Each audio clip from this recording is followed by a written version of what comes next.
Yo, here we are back at it again. Another episode of the Artistry of Podcast. Now, look, what's been going on? Let's see. I definitely want to turn this up, but I don't want a lot of feedback. So, that's looking good. One more. All right, about right there. So, we'll probably bring it down just a little bit, and then we'll just bring it up in post. So, last week we had the episode with Esteban, so that was good. That was pretty fresh, and we're going to do another episode with So we planned another episode, and I believe that this episode is going to be really good. So I'm really excited for that conversation. We're gonna have like a round table, right? So that's good. I'm working on the Nightmare on Elm Street script. So this is like a reboot script. So I'm working on that, and I have my outline, and then I have another YouTube channel that I'm not telling anyone about. This channel, I'm just keeping this on the DL. Keep it on the down low. Let me introduce you to Bo Miles, a unique and likable guy. Everyday life, friends and family makes up the artist's dream.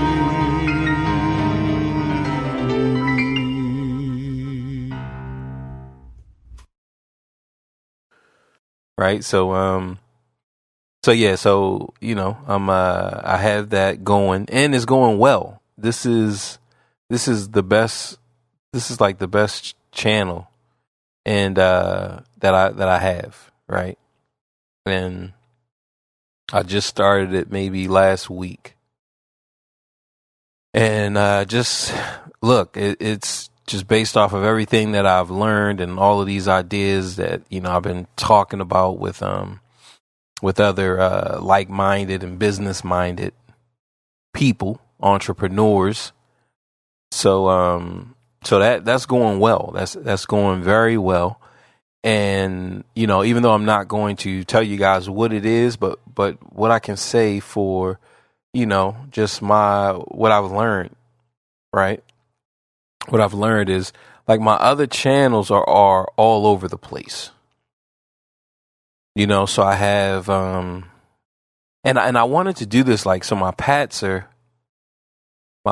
channel, that is started like all the other ones. It's all over the place, right? But then I was like, yo, I want to do animation, right? I wanted to do these animated type of stories, like the ones that I tell you guys, but it would be it would be animated, and I would have my character or whatever, it would be me, and I have myself animated. But the problem with that is just it took too long. It takes too long to write write the story, then to write the script, and then to put it in the format, and then do the animations.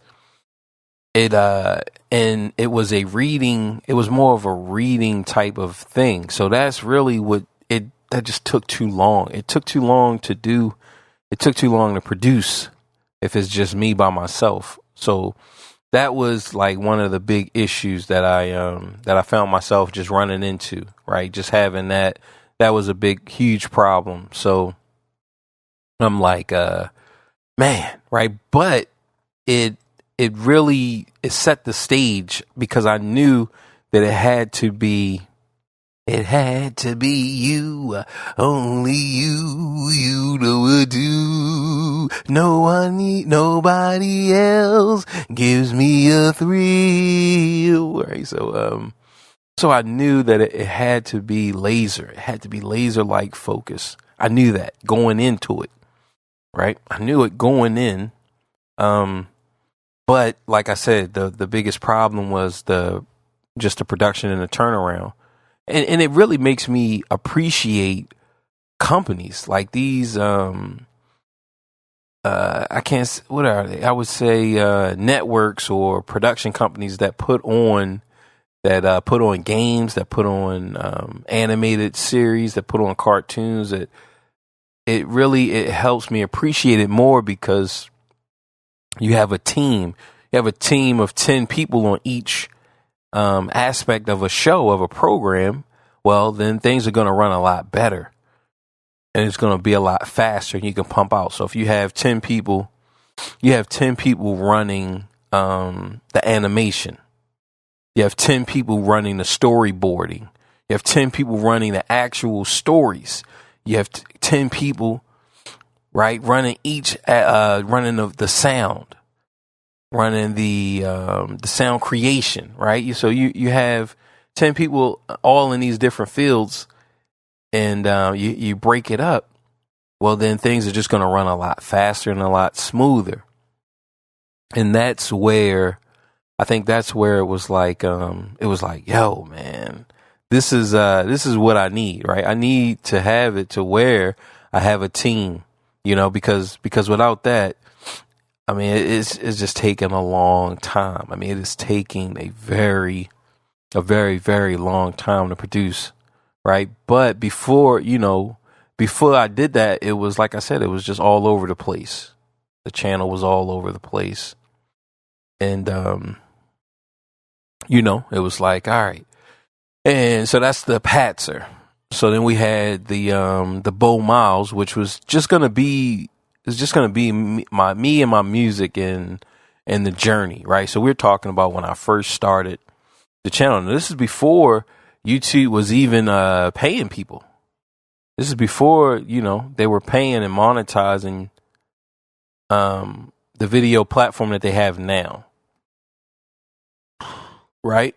So before that, I'm like, all right, this is how I'll build up my fan base, and I will kind of track and chart my progress.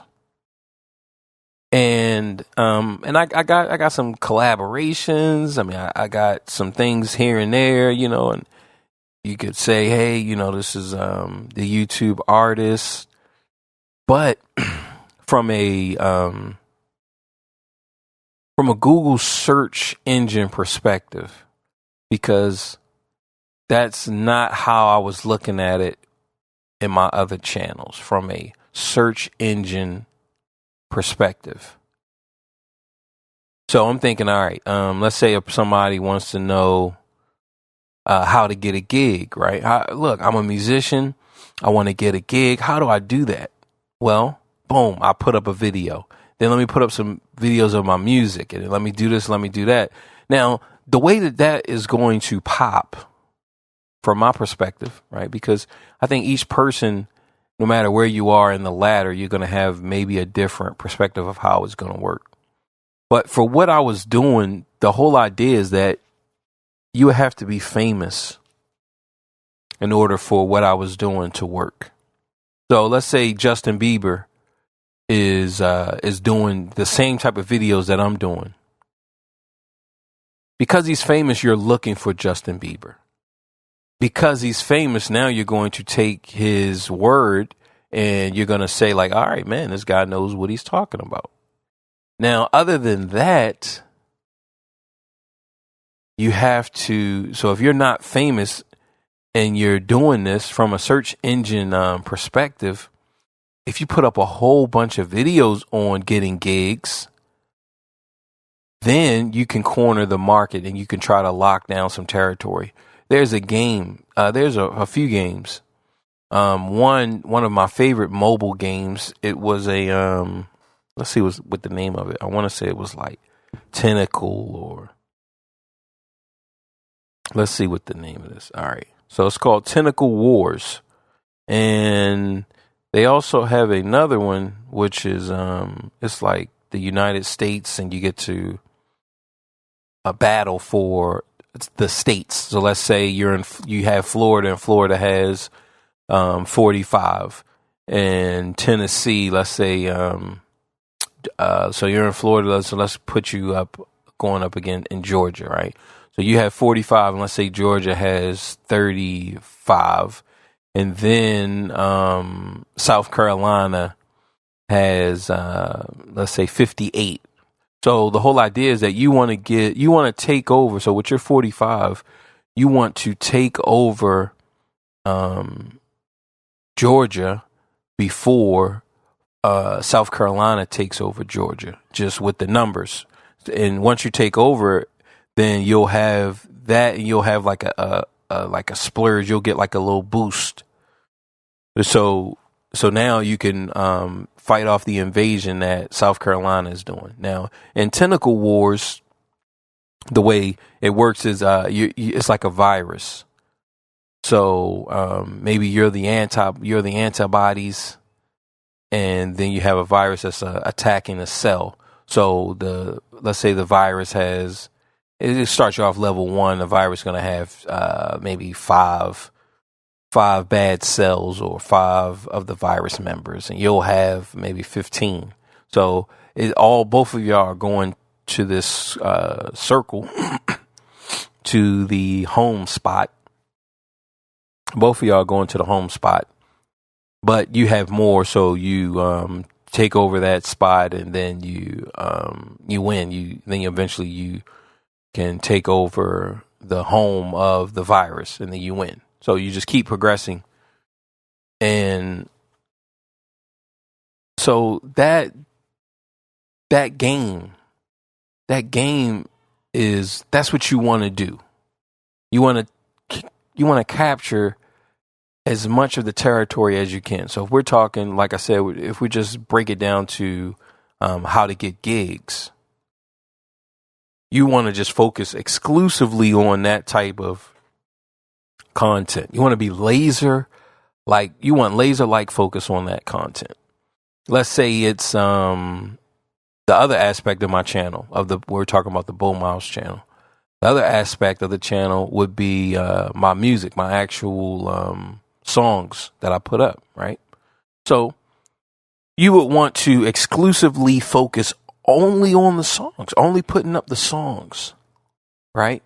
Because what happens, and some of you guys know this, that once you change your content, then the algorithm goes in and you'll see a decrease in your views, because your audience, look, man, we came to hear about the gigs,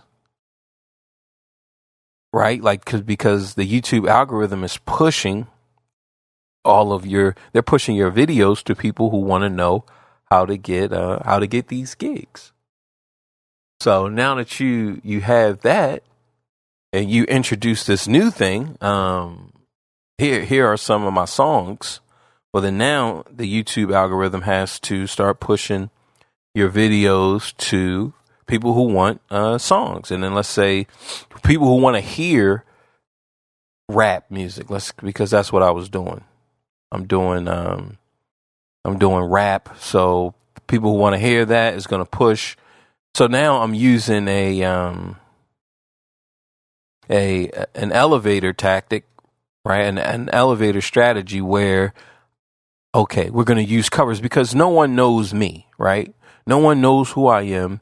No one is searching for my song. You guys do not know the song that I'm recording right now, right? The song, I lost it. Okay.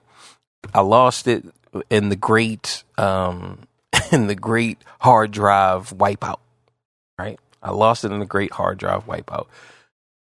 You guys don't know what that song is. Now, I talked about that song, but you don't know that it's out. Maybe you heard that I lost it. So you like, well, we'll just wait until he says that the song is up and that the song is ready. And I'm sure he's going to play it.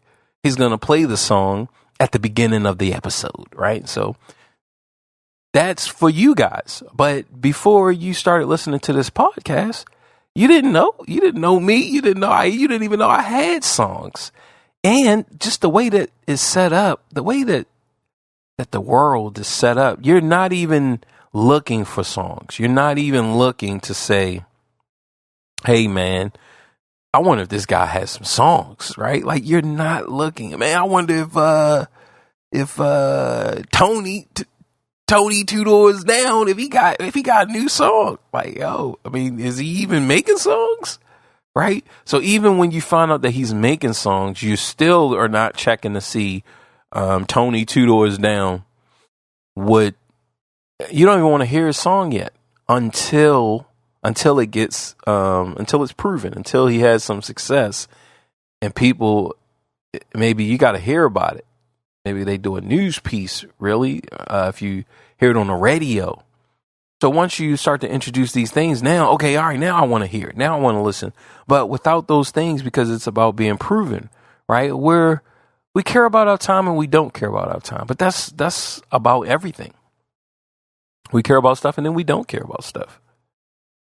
So I get that, right? So it's like, all right, if I'm just putting up songs, though, if I'm just putting up music, I'm just putting up my my regular songs that I wrote, because no one is looking for them. Let's say they put the song out.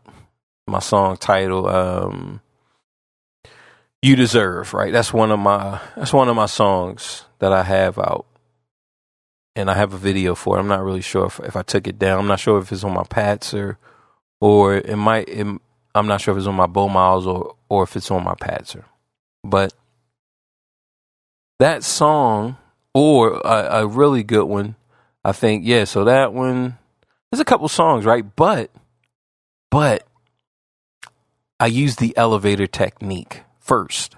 So the elevator technique is I get on an elevator and then it takes me up, right? Because we know that an elevator, you're going to go up, you're going to go to the 5th floor, the 3rd floor a lot faster than walking up the steps, right? So what is the elevator? The elevator is another artist or something else that is trending. It's called trend jacking, but I use the elevator because what I'm doing is I'm just hopping on to a trend and I'm just riding it up to the next floor. Right. So that's why I say the elevator technique. So I used popular artists and similar artists. So similar artists, these are artists that I listen to. These are the artists that influenced me the most. I got on their elevator and I just took it up a floor. Right. I couldn't take it to the top because. And I wonder this, even as I'm saying I couldn't take it to the top. Could I have taken it to the top? Right? But what we have to remember when we say, okay, could you have taken it to the top? What we have to remember is the search engine. So in order to take it to the top, we have to exclusively work with these artists and different artists and keep doing covers, because before YouTube, this is how you broke an artist, is with covers. And we can go all the way back to the early 1900s. We can go to we can go to Jim Crow. We can go to segregation. We can go to what war is that? After the Civil War, because that's when you started to get these minstrel.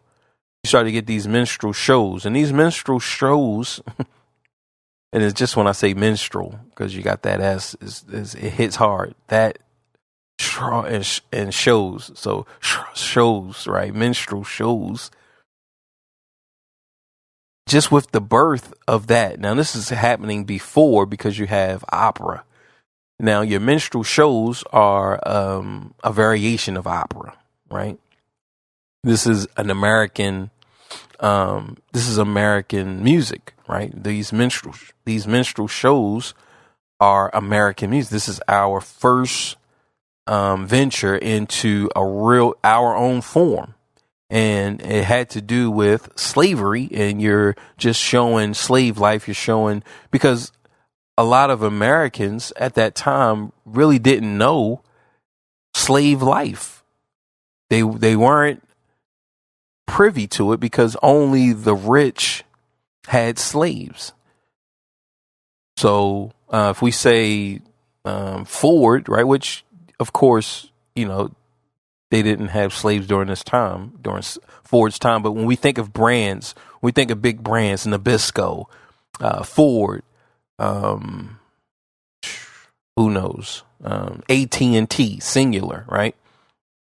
If we take that back to the 1800s to 1700s, and we have these big brands, and especially if they're based in the South, then they're a slave-based company. So if we go to 1722, and we're imagining AT&T of its day, right? No matter what they were producing in the South, their labor is going to be slave labor, right? So they're going to have a plantation. They're going to have a whole bunch of slaves. If you're down in the South, then jobs are going to be hard to come by, because it's like, why offer you a job when we have slave labor, right? So the jobs are going to be slim. Now you're going to have farming, and it's going to be hard to even compete, right? So you're going to have, and then of course they start to come up with different things that these business owners need, right? But the whole point of that, just going off on that small story, is to say that really people weren't around slaves like that. It just wasn't, look, everybody, we all see them every day, and oh man, let's go down to the slave quarters. Like that wasn't happening. Now you got to see them in small numbers, like while they're working. Let's say if one is a butler or chauffeur, one is cleaning the house, right? You're rarely going to go to whoever is running AT&T or whoever's running Singular. We're talking about we're in 1722, and we just cooking up this Southern company. It's called Singular. You have no business to go there to the plantation. You have no business to go to wherever he's keeping all of these slaves and have them working. You have no business there. So you're not going to go there. You're not going to see and be up and just get a chance. Look, man, let's go on down and let's get the kids, round up some sandwiches, and let's go ahead and watch. Like that, that just wasn't the case. So they had these shows going around all up and down and around the country, showing slave life and showing the frontier, showing just everyday life. That's where you got your information. That's where you understood, okay, this is what is going on. Right? Now, this is the first American form of mass entertainment. Everyone knew the same songs. Everyone knew the same jokes. It was nothing like this going on in Europe. Like this was our modern radio. Now, because remember, we're talking about breaking a new artist. So if you're a new minstrel show, right? Let's say you're a black minstrel show, because they had some doing that. You're going to sing the songs that everyone knows. My fair lady, without the lady, without the Dixieland. You're going to sing those. You're going to, what is it? Why did the chicken cross the road? You're going to do, like, all of that stuff comes from that, Oh, Susanna, oh, don't you cry for me, right? So you're going to sing all of those songs. You're going to do the early jokes, right? Waka, waka, waka. And you're going to do those things because everyone knows them. Now, as we move forward and we move into the 1900s, once we got the phonograph. I want to say that's like in the late 1800s, but around it really booms before the Depression. So the early 1900s, and you have records, right? You have records. I think jazz was recorded maybe like 1914, And so the whole idea is, okay, these songs that you know, I'm a new artist, and that day I'm going to play those songs, right? And this way you get to hear my voice. You get to say like, yo, I like your voice. Or some of you guys, look, I don't like his voice, right? I don't like the way he looks. Now we're talking about the early days, so it really didn't matter that much. But still, no matter what time you go to in history, it's going to be hard.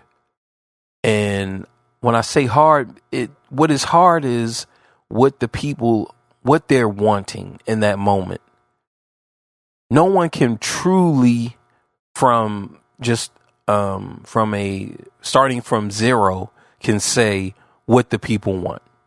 What these bitches want from a nigga, right? Like no one can truly say what they want, right? It's just luck. But what happens is you have a system that's set in place, and that kind of gets you at least, look, this is going to be a boost. This is as much of a boost that we can give you. So we don't know what they're going to like, but we have this system set so at least you can get in front of some people, right? We've been doing this for years. So we have relationships and connections with the halls. Remember, we're still like in the early 1900s. We're in let's say 1920, 1930, right? This system, this way is still there. So even in today's time, it's still there. Like this is it never left. It never was destroyed. Even though there might be new people running it, it's just like what I said earlier in the episode, that the Roman Empire was never destroyed. Like we talk about, okay, when did the Roman Empire fall? The Roman Empire never fell. like we are a part of that empire, right? Like we are a part of it. So now that we're talking about music, we're talking about breaking a new artist. We're talking about how am I going to get on that elevator technique, trend jacking, just what for familiarity. I'm trying to think of, familiarity. Whatever that would be, right, as we go further and back in time, whatever that vehicle, but it's still the same means of transportation. You're using songs that people already know, and you're giving them that. So that was the vehicle that I used in my early YouTube days. Look, I'm going to go ahead. I'm going to use the songs that I know, the songs that I like, and I feel like everyone else, whoever likes these songs, I feel that they might like me as well. So I started doing those. And I went to talent shows, right? I'm doing these songs. I'm playing at bars and clubs, and I'm playing these songs. These are and what I would do is I would play like maybe you kick off a few songs that people know, and then boom, now you go into your own stuff, right? So you do like maybe 2 songs that people know. You do maybe 4 or 5 songs of your own. And then you do 1 song that people know, right? This is someone else. And so once we get to maybe in the 30s, the 40s, we call them covers. You do a few covers. You sprinkle in your some originals. Then you do your covers, right? Now what's going to happen is after a while, you're going to find out. You're going to find out what songs of yours that people like. You're going to find out which songs. What songs do people like? That's what you're going to find out. Let's see. I'm trying to search records.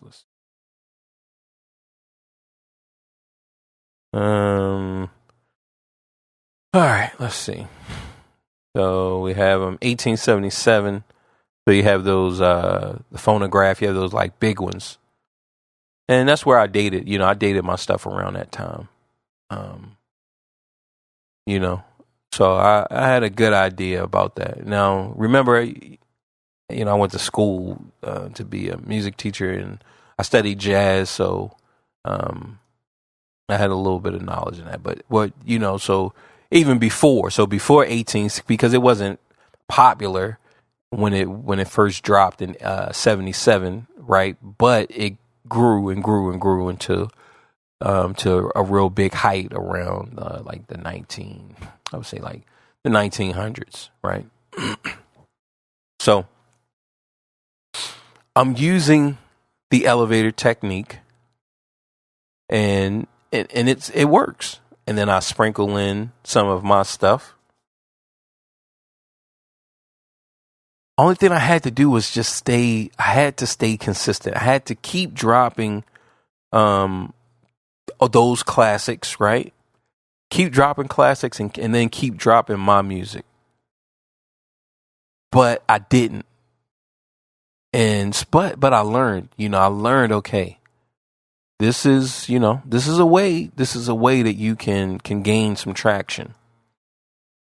And I want to say after that, then I started the podcast, right? So my first channels were just my music. It was just to put my music up, a way to get my music heard. And then I started to, all right, let's give more of Bo. Let's really put who I am out there. So I started to do things that I was interested in, far as music, but I still wanted to stay close to music. But from a search engine perspective, remember, if you're just pumping out music exclusively, like I said, if I was just doing covers and originals, like I would be a lot bigger than what I am right now. If I was doing just music advice, I'm just giving music advice, I would be bigger than what I am right now. The podcast, now I had it all mixed. Remember, I had all these things mixed, and then I moved it separate, and so I took a hit. So right now I only have 4 subscribers on my YouTube channel. So I want to say, before, because it's a new channel, I just created that channel, whereas all of my other stuff is kind of grandfathered. That all of those channels were made, 2012? Not even 2012, like maybe 2006. Who knows? I got in pretty early. I got in pretty early. But the whole idea is that once I separated it, now I'm just in the ether, like far as my podcast channel on YouTube. And what they're doing now, they're doing clips. So it's like, yo, you probably want to start doing some clips, right? You do some clips, kind of get the momentum going, build some type of momentum. And look, you should be all right. And it's like, all right. But we run into that wall again of it just takes up too much time to actually do the clips and then title them. You got to put the titles, and the algorithm has changed. Like what they're promoting and what they're pushing, they're really pushing another avenue. So it's like, yo, to do your clips and to start that, it would just be better if you had a team. And I think that's really what it boils down to, is what type of game are you playing? Are you playing golf? Even golf requires a team. But on the field, right? Are you playing golf, or are you playing basketball, or are you playing football? And if you're playing football, well, then you're going to need more team members than if you're playing basketball. And if you're playing tennis, right? If you're playing tennis, then you need more of a supporting staff, like tennis and golf. You're going to need a supporting staff versus if you're playing football, like, you need other team members that are on the field with you because they have to cover these positions. If not, then you're playing at a deficit. You're playing at a handicap. If you're a basketball team and it's 3 of the best players versus 5 of the best players, now look, you have a handicap of 2. It's safe to say that 5-man team is going to win. They're going to win because they have 5 of the best players. You have 3 of the best players. To make it equal, you need 2 more players. And so now you're asking yourself, man, why do I keep losing? Why do I keep losing? Why do I keep losing? And it's like, you keep losing because you're playing at a handicap. Because you're playing basketball, but you got 3 people. You only got 3 people. And a lot of us are playing with just 1 against in an organized sport. So we're playing against teams that have the required amount. It's just me. I'm playing in the NBA championship or just the open season, right? I'm not even going to make it to the championship. It's just me by myself, and I'm playing against 5 of the greatest basketball players. These guys have been playing basketball since they were little kids in schools and different after school programs, different little leagues, summer leagues, spring leagues. They've been playing all their life. They high school. They got windowed out. They proved that they were the best in their high school. They made it to college.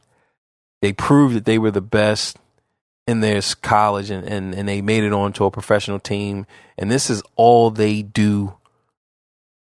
And they make a living from this. And here I am.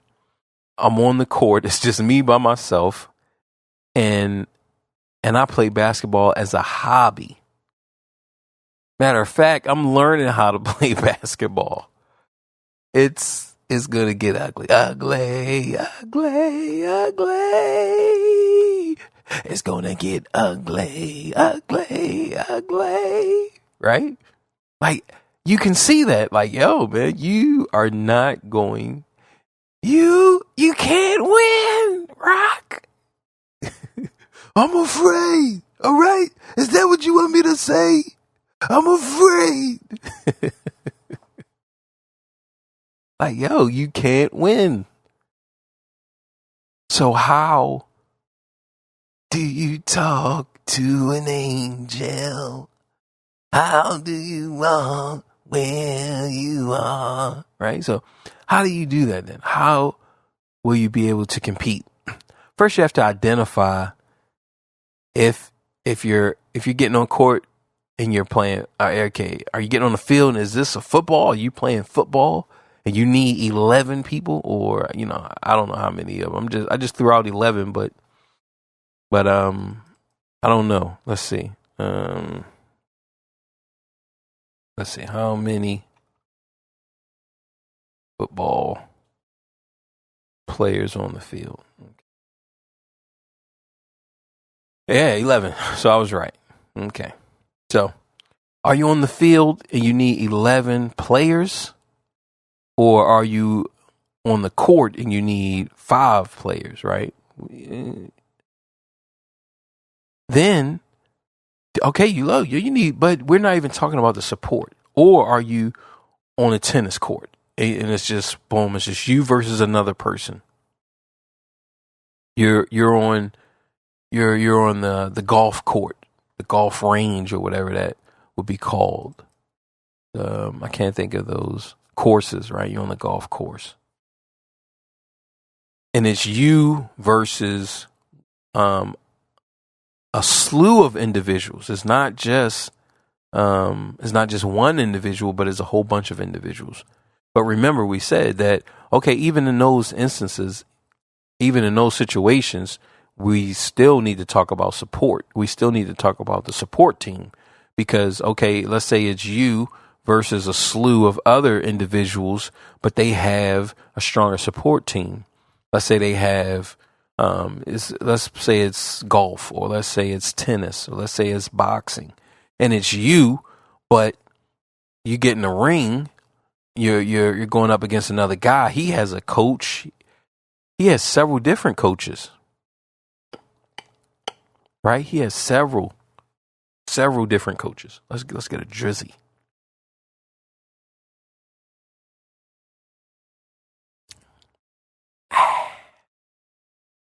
Back in the day, you used to hear that sound all the time. But so you have to identify, okay, what type of sport, what type of game is this? How many people do I need on the field? And then how many people do I need as a support behind the scenes? Because even in one-on-one, all right, it's me versus this other guy. All right, okay, let's say I am smarter.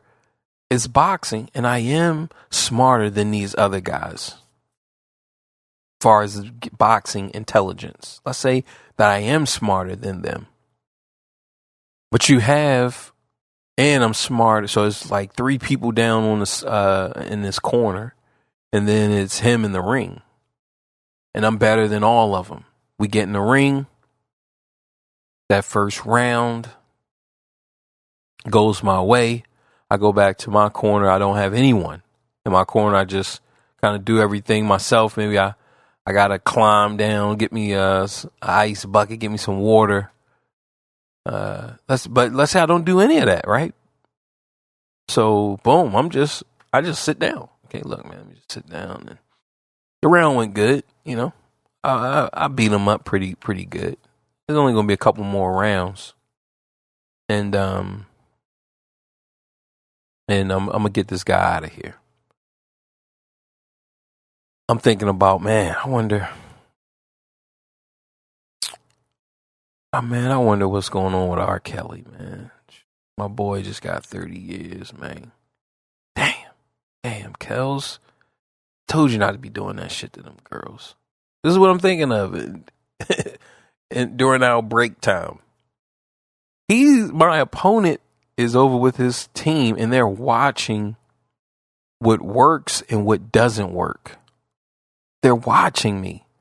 They're watching and they're looking. Okay, look, they're keeping them hydrated. They're cooling them off. They're telling them, hey, man, when you're faking, or when you're throwing that hook. Or let's say you're throwing that jab to maintain distance. He's bobbing left or right, or he's kind of bringing his shoulders in. He's eating the jab. Like no matter what he's doing to confront the jab, he's moving. He's using good movement. Right? They're talking about me. Look, in this round, because what they're trying to do is pick me apart, because I'm better than all of them. But you have 4 minds, plus because you have the 3 down there, plus him in the ring. 4 minds going up against me, trying to find flaws, trying to find, okay, what can we do to turn the tide in this fight? Here I am thinking about Kells in 30. How many? You ain't got 30 years. They're cooling him down, trying to get his composure, pushing down his wounds, tending to him, giving him different ideas and strategies. Round 2 comes out. Remember, I dominated round 1. Round 2 comes out. Look, I'm dominating. I'm using my jab, to establish distance. When he uses his jab, I move, I stick, I move. Right? One of his coaches, they spot that. Oh, look. Because we all have tendencies. Even we all have moments where we revert back to driving. And when I say that, what I mean is you're really not thinking when you drive. Like after you learn how to drive, you're not thinking about driving. So no matter what it is that we do, we all have these tendencies that we do that we're not thinking about, that we're just doing. So that's what they're looking for. my opponent, his team, his coaches are looking to find, okay, what are his, this is just what he like. Look, he just naturally does this. He's not even aware that he's doing it. Boom, you throw that jab, he always goes left. So we need to be ready because we know he's going left. We need to be ready to meet him when he goes left. So commit to the jab because his body, that's when he's in driver mode. Right? So that's what we're always looking at. We're always looking for, okay, when can I get this person in driver mode? Because right now, okay, he's thinking and he's aware, right? First time you get into a fight, both of y'all are really aware and heightened. That heightened sense of awareness is strong and thick and sound, and mind, body, and spirit is one. And you get that burst of energy, and you just look. You're in that moment, but as the fight goes on,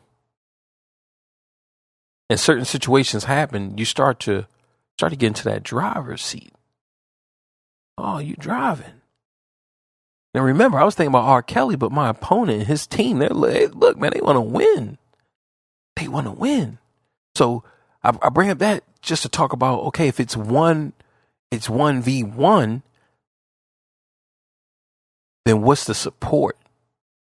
Because it's never just 1v1. And that's what you guys, and when I say you guys is me, that's what we have to understand, is that it's never 1v1. It's never 1v1.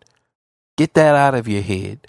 Get that out of your head. I don't want you guys, it's just me. And that's why, all right, okay. That's why you're at that. You may think that you're good, but that's why you're not really good. Because everyone has a support team. Everyone. Like, you just don't become great in a vacuum. Like, even if we talk about, Da Vinci, right? Leonardo. We talk about Da Vinci. He drew from multiple disciplines. Like, he gained knowledge from multiple fields and just brought him to whatever field he was in. So people were like, man, how'd you learn that? Man, I learned that when I was drawing.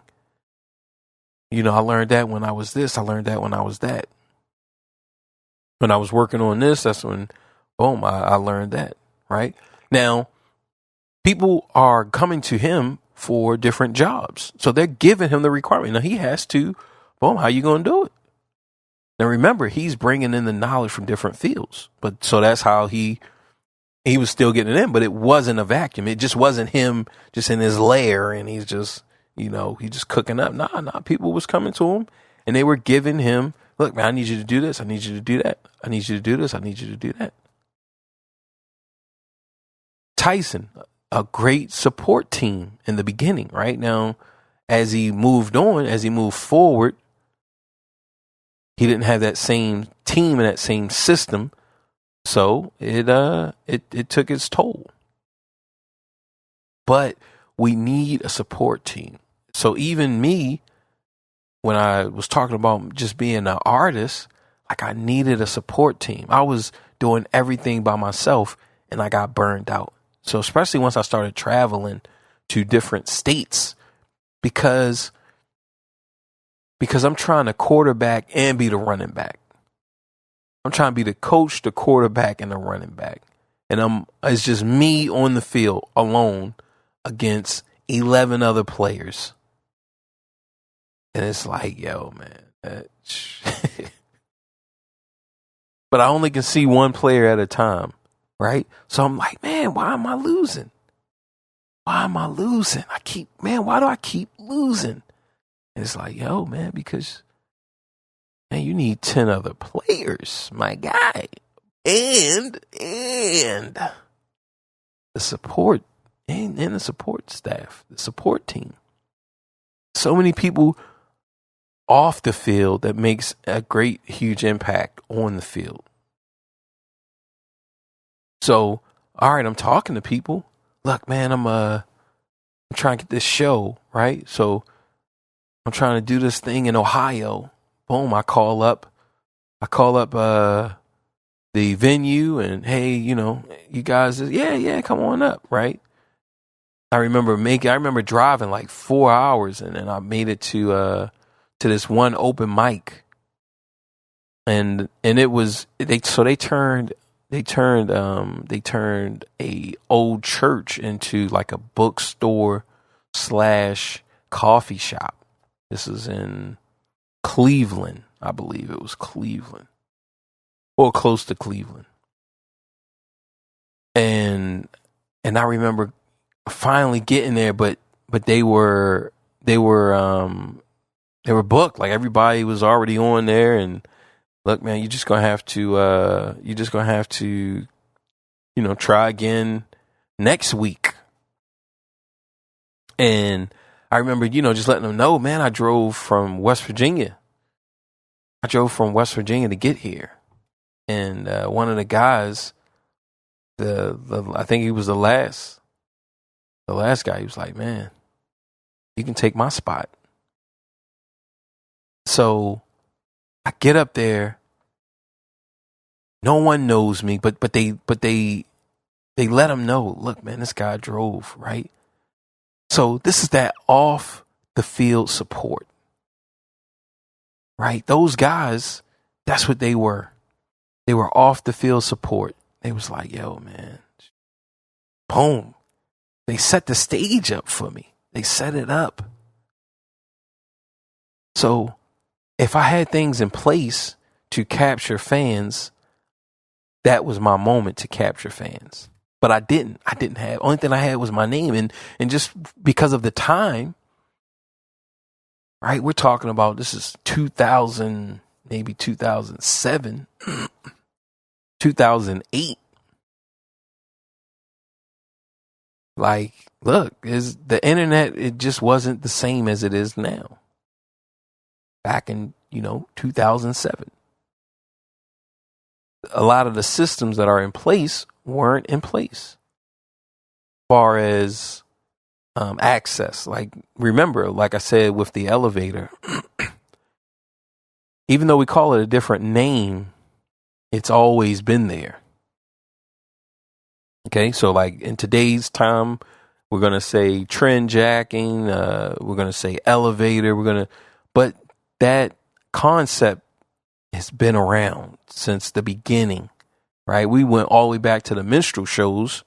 We went all the way back to the Civil War, and we saw it, right? So so it's safe to say, even if we went back to Rome, the Roman days, right? If we went back to the Colosseum, I'm sure even then they were using that same system to introduce new fighters, saying that, oh, he's from, whatever town, the greatest fighter, wherever he's from, boom, look, this is where this guy's from, right? So that technique has always been there. So the technique now of capturing fans, because let's say it happened today, that same situation, I drive, so, I think it's like, what, maybe 11, 12-hour drive from where I am now to that place, right? But let's say I'm driving 4 or 5 hours out. 4 or 5 hours, I can go to like Charleston, South Carolina.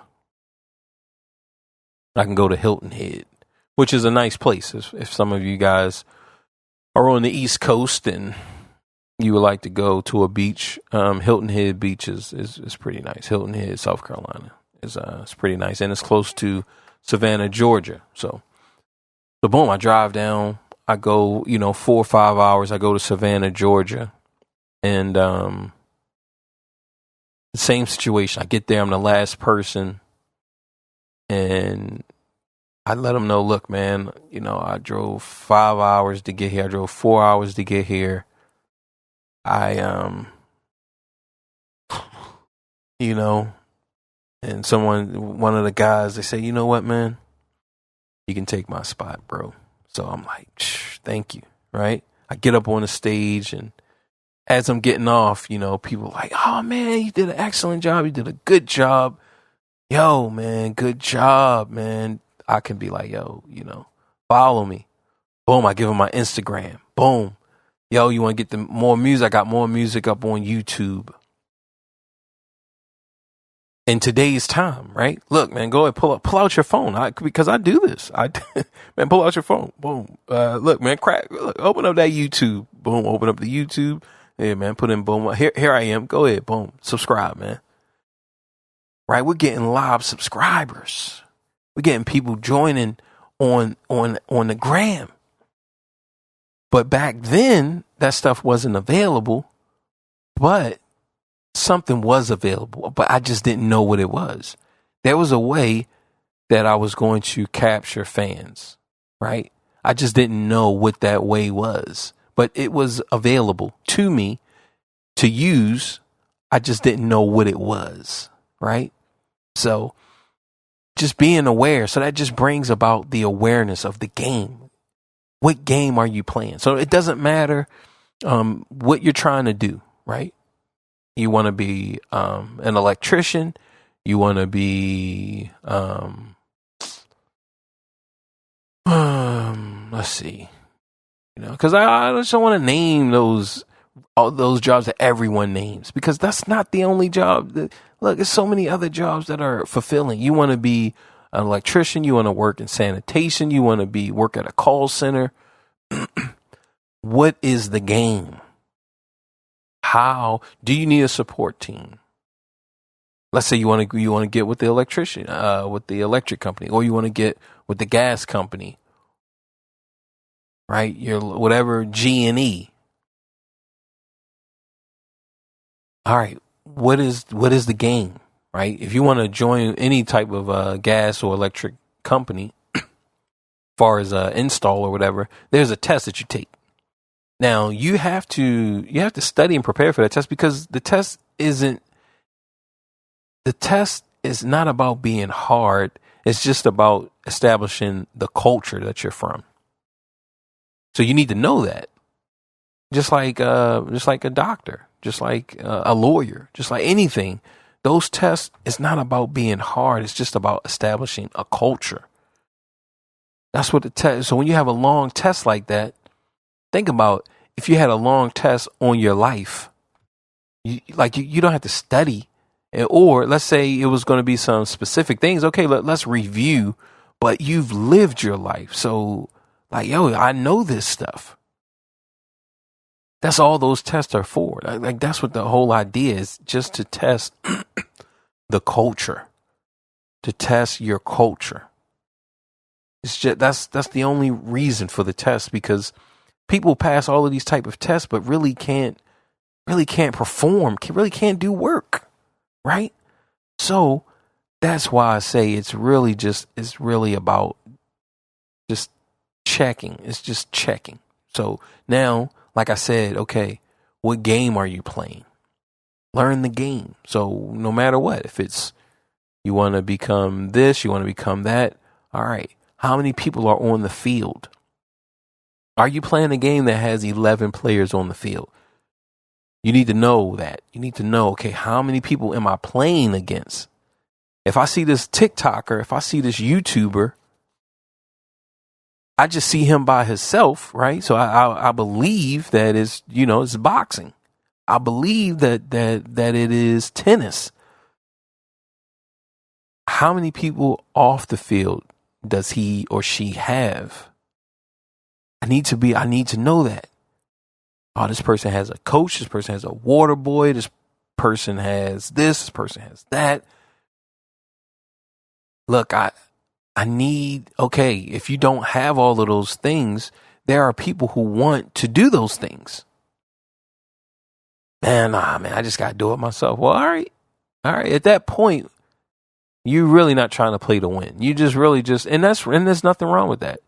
There's nothing wrong with, it doesn't matter if you win or lose. It's how you play the game. It's going out there and having fun. Okay? That's all I want to do.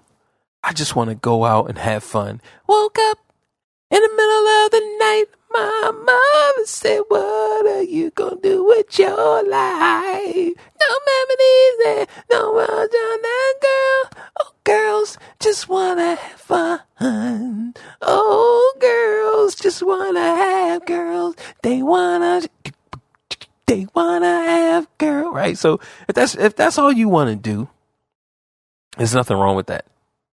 But for those of us who want to win, no matter what, got money on my mind, I could never give up. Every time I step up in the building, everybody hands go up and they stay there. Oh, right. For those of us who want to win, then we have to be fully aware of the game that we're playing. So that way we can maximize our time and really put ourselves in a position to win.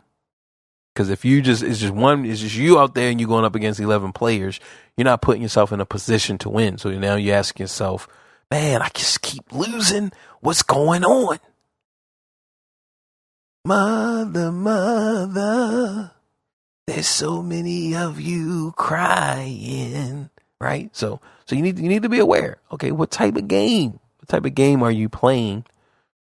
And the people who win, okay, what are they doing, right? So we need to be real critical of those things, and and that's that. So I definitely wish all of you the best. I wanted to take time to get away from a lot of the more serious content, which I don't mind talking about that type of stuff, but I don't want to. I just don't want to talk about it all the time. Far as the ills and the problems of of this and that. I mean, problems are going to be here, and yes, if we can solve problems, then that's a good thing. So it's always good to solve problems, but let's also be aware of the beauty of life. Let's also be aware of the good and the good things. So even though this episode really wasn't just highlighting those good things, but just this journey, right? The journey and of self examination is good. We get the chance to look back and say like, yo, all right, boom. If I want to win, okay, I got to identify this. If I want to become X, Y, Z, let me identify A, B, and C, right? So I feel like that's good as well. Like I said, within the next week or two, we're going to have another episode. I'm going to be featuring on Esteban's show, the BAM cast, and that's going to be a good one. Like I'm definitely looking forward to that. And the Nightmare on Elm Street script, I'm almost finished with the actual the outline story. So I'm almost finished with that. There's a few things that I want to add to it. So I'm almost finished with that, and then I can start working on the script. So who knows how long that's going to take? I really don't see it taking me too long, but remember, I have other things that I'm doing, and like I said, I got this channel that I'm not going to speak about, but that channel is doing very well, and it's because I've gotten up to bat so many times. Like I have so many channels. And I've gotten up to bat so many times that, each time that I strike out, I learn a little something. So each time that you strike out, you learn a little something. Okay. Like I said, remember my boxing example. Well, look, we, right, because you guys are with me, we were the dominating factor in that ring, right? But here we looking at things that's going wrong. Like when we look at our failures, now we're on the losing side, right? We're our opponent, and we have a team. You get to sit back and say, okay, what are his driving where he's in the driver's seat moments? Okay, he's just thinking about Katy Perry's new song, or let's see, Stacy got a big old butt. Oh yeah, Stacy got a big old butt doing the butt thing. Like, ow, work it, right? Thinking about all of that, and he's driving because it's all automated, right? So what are some of his automated responses? and then let's capitalize. So that's what's been happening. It's just, I've been failing and just learning. I've been learning. Okay. All right. This is how the system works. This is that. So I'm definitely excited about that. And it's, as long as I continue what I'm doing, right? Remember, consistency, what is it? Consistence or persistence wears down resistance, right? And these platforms, success wants to be with you. Success wants to be with you. Success loves you. It wants to be with you, but you have to be right. You have to come at it right. It's not going to, it's like a father. It's like a loving, tough father. It's just not going to give it to you. You're going to have to work for it. You have to earn it. And when you earn it, you're going to know it. You're going to know it very well. So no matter how much time you take away, if you have to take a test on it, you're going to pass it. Just like I said with your life, right? If I test you on your life, like, look, boom, you're going to knock it out the park. If you just study just a little bit, boom, you're going to get even a higher score, right? So that's the whole idea. And look, man, your boy loves you. I love you guys. Thank you for checking it out, for rocking with me. If this was your first time, you made it this far. Zam, Reese's, PCC. The world looks mighty good to me, 'cause Tootsie Rolls are all I see. Whatever it is I think I see becomes a Tootsie Roll to me. Doo-doo, the Tootsie Roll has a lot of chocolatey chew. Tootsie Roll, I think I'm in love with you. Whatever it is I think I see becomes a Tootsie Roll. Ooh.